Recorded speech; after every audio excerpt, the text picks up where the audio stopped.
Gilid kayo, anak.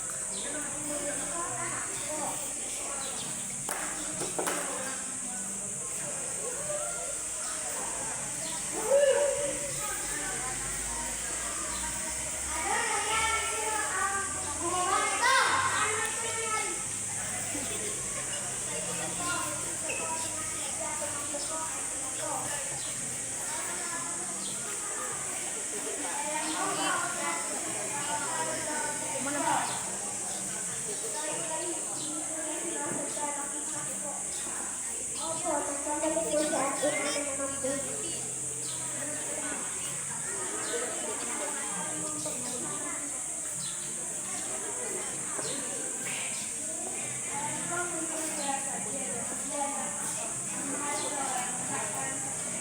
Patawad po, hindi na po mauulit. Tutulong na po ako magbibig sa inyo.